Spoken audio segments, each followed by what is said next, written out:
پاکستان چھوڑنے کا الٹیمیٹم، افغان شہریوں نے جائیدادیں فروخت کرنا شروع کر دی۔ السلام علیکم، میرا نام مظفر شاہ ہے اور آپ دیکھ رہے ہیں ایم پی نیوز۔ ناظرین کرام، اگر آپ ہمارے چینل پر نئے ہیں تو سبسکرائب کریں، کیونکہ ہم آپ کے لیے لاتے ہیں ڈیلی اپڈیٹس اور دلچسپ ویڈیوز۔ ناظرین کرام، پاکستان میں غیر قانونی طور پر مقیم افغان باشندوں کی واپسی کا عمل تیز ہو گیا ہے اور 54 افغان خاندان واپس چلے گئے ہیں، جبکہ پشاور، خیبر اور دیگر علاقوں میں افغانیوں نے اپنی جائیدادیں فروخت کرنا شروع کر دی ہیں۔ نگران وزیر اطلاعات مرتضی سولنگی کا کہنا ہے کہ غیر قانونی مقیم غیر ملکیوں کو پاکستان چھوڑنا ہوگا۔ انہوں نے کہا کہ غیر قانونی مقیم افراد کی گرفتاری اور ملک بدری یقینی بنائیں گے۔ غیر ملکیوں کو 31 اکتوبر تک پاکستان چھوڑنا ہوگا۔ دوسری جانب افغان مہاجرین کو واپسی کی ڈیڈ لائن دینے کے بعد سے صوبائی دارالحکومتوں سمیت کئی شہروں میں الیکٹرانک کا سامان سستا ہو گیا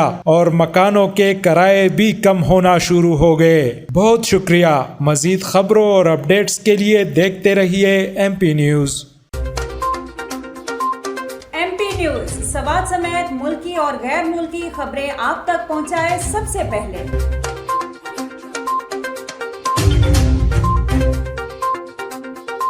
دن بھر کی تازہ ترین خبریں ہوں یا عوامی مسائل ہوں، ایم پی نیوز کی سکرین پر سب سے پہلے۔ سیاسی میدان ہو یا ہو کھیل کا میدان، ہم پہنچائیں گے سب سے پہلے خبر ایم پی نیوز پر۔ اب آپ کی آواز بنے گا ایم پی نیوز سب سے پہلے، تو ابھی فیس بک پر اور یوٹیوب پر سبسکرائب کیجیے ایم پی نیوز کو۔